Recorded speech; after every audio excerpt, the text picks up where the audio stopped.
갈라디아서 2장 17절 18절 말씀입니다. 만일 우리가 그리스도 안에서 의롭게 되려 하다가 죄인으로 드러나면 그리스도께서 죄를 짓게 하는 자냐? 결코 그럴 수 없느니라. 만일 내가 헐었던 것을 다시 세우면 내가 나를 범법한 자로 만드는 것이라. 아멘. 16절 사람이 의롭게 되는 것은 율법의 행위로 말미암아 된 것이 아니요 오직 예수 그리스도를 믿음으로 말미암는 줄 안다. 그렇게 살다가 만약에 율법을 범하였을 때, 여기서 이제 율법은 의식법이죠. 먹어야 된다, 가려야 한다, 이런 것들 말입니다. 어겨버리면 내가 그것 때문에 다시 죄인이 된다. 봐보세요. 유대인이 이방인과 밥 먹는 거를 지금 금지하고 뒤로 도망가 버렸잖아요. 이 말은 이러면 안 된다라고 생각했다는 거 아닙니까? 그죠? 여전히 의식법을 지켜야 된다라고 생각했던 거 아닙니까? 근데 아까까지는요. 이거 상관없이 예수 믿으면 의롭다 함을 받는다 이러고 살았던 거예요. 금방까지 그렇게 밥을 먹었던 거예요. 근데 갑자기 밥 먹기를 중단하고 뒤로 숟가락 놓고 빠져버리면 이게 아니다. 사람은 여전히 이방인과 유대인을 가려하고 쪽갈라진 발 있는 짐승, 그렇지 못한 짐승, 되새김질하는 짐승, 그렇지 못한 짐승 가려 먹어야 한다. 그거 해야 의롭다함을 얻는다. 거기로 돌아가 보는 꼴이 됐잖아요. 그럼 앞에까지 금방까지 믿었던 걸 스스로 부인하는 꼴이 됐죠. 그러면 그게 뭔 말입니까? 옛날로 돌아갔다 말은 앞에 한 일을 죄로 여기는 게 돼버리잖아요. 이방인과 밥 먹은 거 죄다고 지금 말하는 게 돼버리잖아요. 그렇죠? 이방인과 밥 먹어도 된다 하다가 숟가락 놓고 가버리면 이방인 밥 먹으면 이건 죄야. 이거 율법 어긴 거야. 이렇게 생각해서 옛날의 율법주로 돌아갔다. 그러면 이래가지고 자기 스스로 아까까지 한 일이 죄다고 자기 정죄에 빠지게 되면 도대체 그리스도는 나에게 무슨 일을 한 것이냐 그 말이죠. 예. 아니 그리스도가 정말로 왜 필요하냐 하면 이런 의식법 상관없이 믿으면 의롭다함을 준다. 그래서 믿은 건데 방금까지 그렇게 믿고 있다가 다시 옛날 의식법으로 돌아갔다는 것은 이렇게 밥 먹으면 죄다는 거고 예수는 이거를 해결해 주지 못했다는 거잖아요. 의식법 하나 해결해 주지 못하고 사람을 의롭게 해주지 못하고 이 구분을 없애주지 못하고 그럼 예수님과 나하고 아무 상관이 없는 게 돼버리죠. 도리어 괜히 사람들 미혹해가지고 나 한번 믿어봐. 나 믿으면 이런 거 안 지켜도 돼. 얘 쓸모없다는 게 아니라 내가 거기서 나오는 그 부정한 것을 해결한 사람이야. 그렇게 믿고 있다가 옛날로 돌아왔다는 말은 예수가 한 말이 거짓말이 되거나 사실은 옛날 것이 맞았는데 예수님이 괜히 왔고 우리한테 사기쳐서 말이죠. 사람들 헷갈리게 만들고 그럼 결국 남는 게 뭐예요? 내가 옛날로 돌아가 버리면 내가 한 짓으로 말미암아 예수는 우리를 의롭게 하는 데하고 아무 상관이 없고 괜히 잘 지키던 의식법 못 지키게 바리새인처럼 살아야 되는 그 못하게 살게 만든 죄를 짓게 만드는 그런 사람이다. 그런 꼴이 된다는 겁니다. 17절 보세요. 만일 우리가 그리스도 안에서 의롭게 되려 하다가 믿음으로 살다가 여기서 죄인으로 들어가면 의식법을 어겨서 죄인이라고 스스로 그렇게 말해버리면 내가 이방이나 밥 먹는 게 죄라고 말해버리면 그러면 그리스도는 뭐예요? 잠깐이라도 이방이라고 밥 먹게 만들어버린 죄를 짓게 만들어버린 그런 사람이 되는 거 아니야. 원래 이방이나 밥 먹으면 안 되는데 예수가 괜찮다 했고 먹었다가 나는 죄인이 돼버리고 예수는 우리를 속여서 이방인하고 밥 먹게 만든 죄인이 아니냐? 죄인의 괴수가 아니냐? 베드로야, 네가 한 짓이 뭔지 알겠어? 네가 믿는 예수를 죄짓게 만드는 자로 만들어버렸어. 큰일 났죠. 그러나 예수님이 죄를 짓게 만드는 분인가요? 아니죠. 아니죠. 그게 이제 논리가 이런 겁니다. 예수 복음을 못 듣는 사람은 구원 받아 못 받아 있을 때 못 들었던 사람이 구원 못 받는다면 괜히 억울한 마음이 든단 말이죠. 뭐 몰랐으니까 구원 받겠지. 잃어버리면 어떤 일이 벌어진다고요? 그러면은 차라리 선교를 하지 말지. 선교했더니 이 사람은 믿고 저 사람은 안 믿더라. 그럴 것이 아니라 모른 채로 가만 냅두면 다 구원 받을 거를. 그죠? 예수님이 뭐하러 이 땅에 왔단 말인가? 안 오시면 차라리 모르니까 다 구원 받을 것을 괜히 와가지고 나 믿어라. 너는 믿냐? 너는 안 믿냐? 너 안 믿는 놈은 지옥. 왜 그렇게 하냐 이 말이죠. 그런 꼴인 거예요. 그런 꼴. 예. 가만히 잘 지키던 의식법 그대로 내두면 될 거를 안 내도 된다고 했다가 이게 아니네 다시 돌아가 버리면 예수는 잠깐이라도 율법을 어기게 만들어서 사람의 의를 잃게 만드는 그런 죄짓게 만드는 자가 된다는 거예요. 그러니까는 예수를 믿으려면 똑바로 믿고 한 번 딱 믿고 저 안에 행실이 이게 맞다 하면 그대로 가야지. 이걸 왔다리 갔다리 하면 오히려 예수를 죄짓게 만드는 사람으로 그렇게 보인다는 겁니다. 야, 나의 주님을 죄인으로 만들면 되겠습니까? 나의 주님을 거짓말쟁이, 미혹쟁이로 만들면 되겠습니까? 그러면 안 되겠죠. 이렇게 되면 어떻게 하냐? 복음 증거가 무익하게 되고요. 이방인 가운데 예수님을 오히려 욕되게 하는 거고요. 자기가 예수를 부인하는 게 되는 겁니다.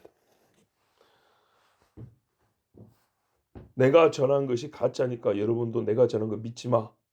이렇게 말하는 꼴이 되는 겁니다. 기분 나쁜 것을 넘어서서 실족하게 하고 예수님을 오해하게 하고 구원을 잃게 만들고 그러니 베드로의 잘못이 그리고 바나바의 잘못이 얼마나 큰가 우리가 알 수 있습니다. 그리고 이방인들이 지금 앞에 있잖아요.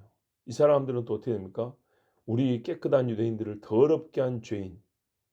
너희들 죄인이야. 우리를 더럽게 한. 우리가 약간 헷갈려서 그랬긴 했지만 결국에는 너희들 때문에 우리가 더럽게 됐어. 진짜 아주 이 묘한 관계가 성립됩니다. 그게 왜 그러냐면 예수님은요. 이방인에게도요. 유대인에게 접근할 기회를 줬고요. 예수님요. 이방인으로 하여금 유대인을 더럽게 할 수 있는 그런 교리를 만들었으니까.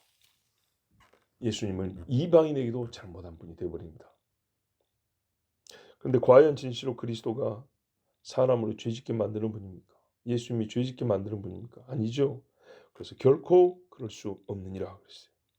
믿는 내가 잘못 믿고 잘못 행한 것이지 내가 모순되게 행한 것이지 절대 예수님은 사람을 죄짓게 하는 분이 아니다. 만약에 우리가 이런 짓을 하면 진짜 예수님을 죄인 중에 괴수로 만드는 꼴이니 정말 예수 믿는 사람들이 행실을 똑바로 해야 됩니다. 그냥 죄 짓는 게 문제가 아니고요. 예수님이 틀린 게 아니고 우리가 그 믿음을 똑바로 가지지 못했다라고 드러난 죄들이 있어요. 음행이나 방탕함이나 그런 거는 지가 잘못한 거잖아요.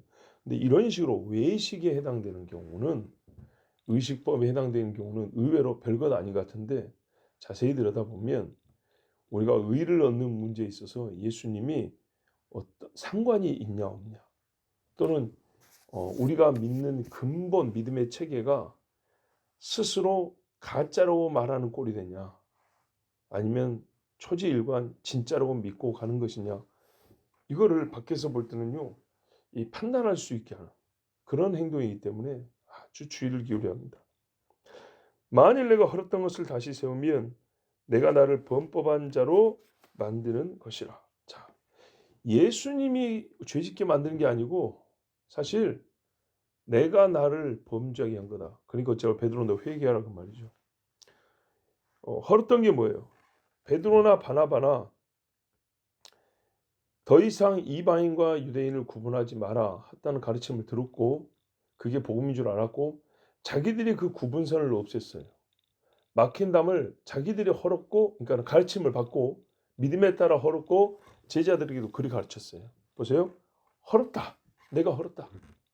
그랬는데 다시 세우면 그 누가 누구에게 잘못한 거냐? 내가 나 자신에게 죄를 짓는 것이다. 아니 내가 내 자신을 죄를 짓는 게 아니고 내가 나 자신을 스스로 범법자로 만들어. 내가 지금 분명히 범죄했다고 말입니다. 베드로 바울 범죄했는데 그건 예수님이 너를 범죄자로 만든 게 아니고 예수님은 자기가 가르친 것에 대해 변경한 적이 없는데 네가 잘못해 가지고 스스로 범죄가 된 것이다.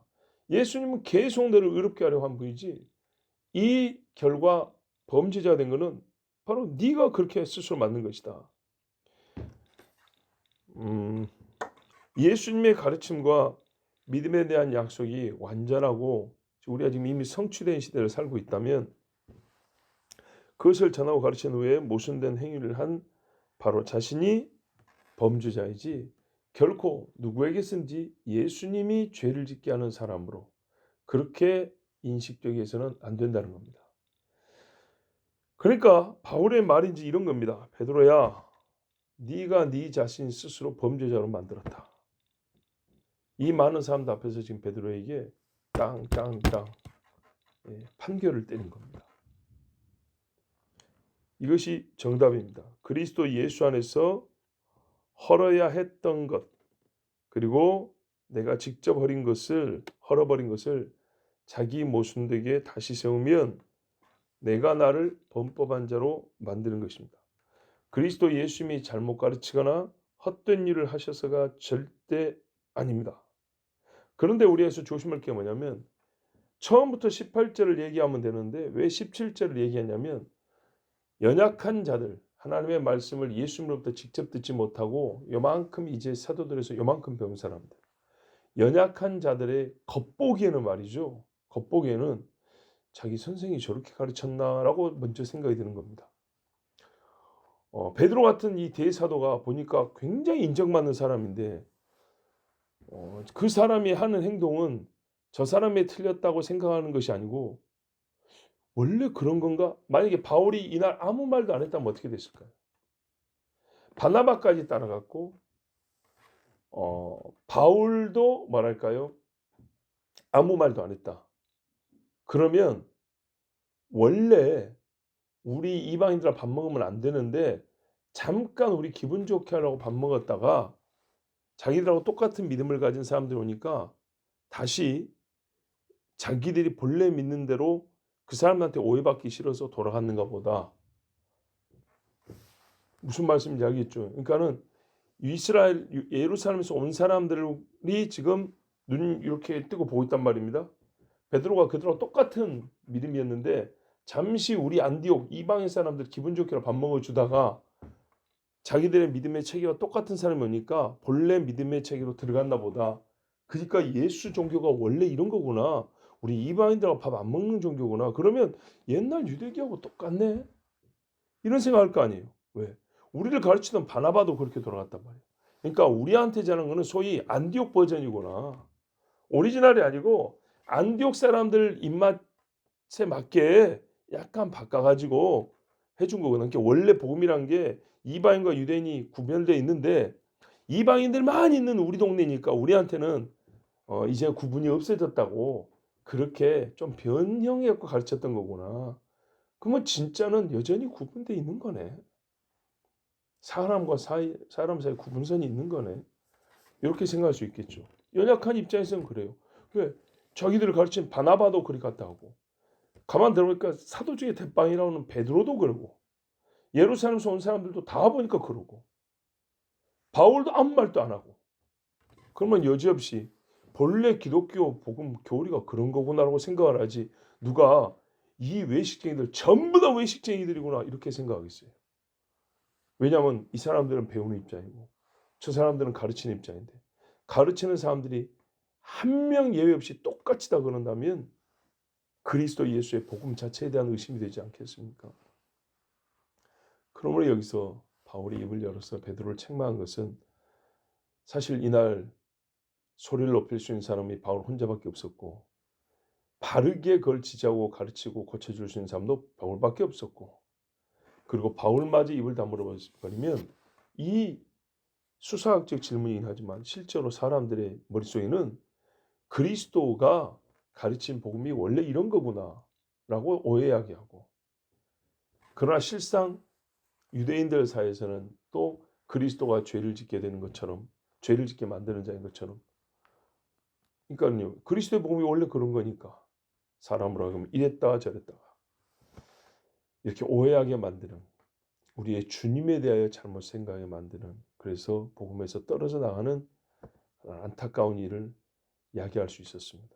그래서 바울이 소리를 냈습니다. 우리가 해야 할 말이 삶에서 제일 중요한 게 그겁니다. 개인적인 기분 나쁜 거는 오늘 화풀이를 다 해버리면 내일 서로 얼굴 못 볼 것 같아서 참을 수도 있습니다. 그리고 내가 남이 잘못할 때 막 야단 다 해버리면 며칠 있다가 또 내가 잘못할 때도 있거든요. 그거 생각해서라도 좀 남겨놓고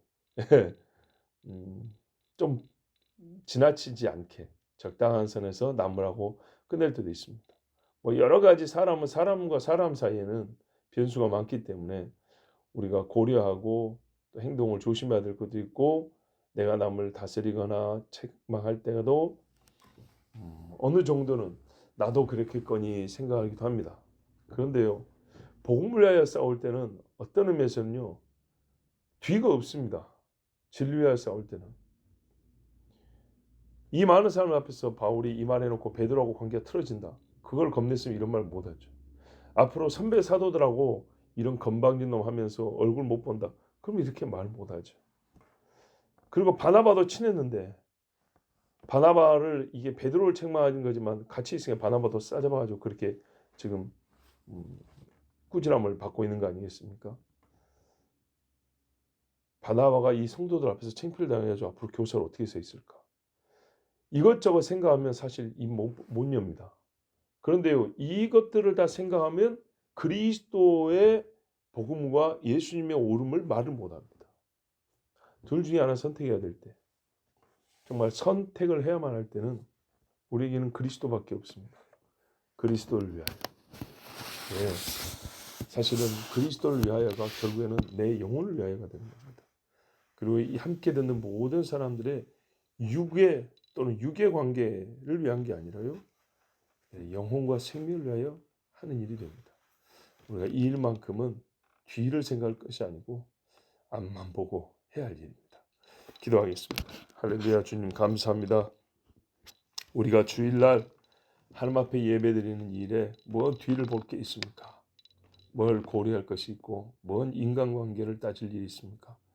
그냥 하나님 생각하면 되고 하나님 향하여 나오면 되고 주의 영광을 위하여 주의 은총을 사모하여 이 한 가지면 됩니다. 아버지 하나님, 이쪽에 수많은 사람이 예루살렘으로 나올 때 무슨 뒤의 것을 생각했겠습니까? 사도 바울이 사용하면서 나는 뒤의 것이 아니라 앞에 있는 표들을 보고 한다 했습니다. 매사가 그렇습니다.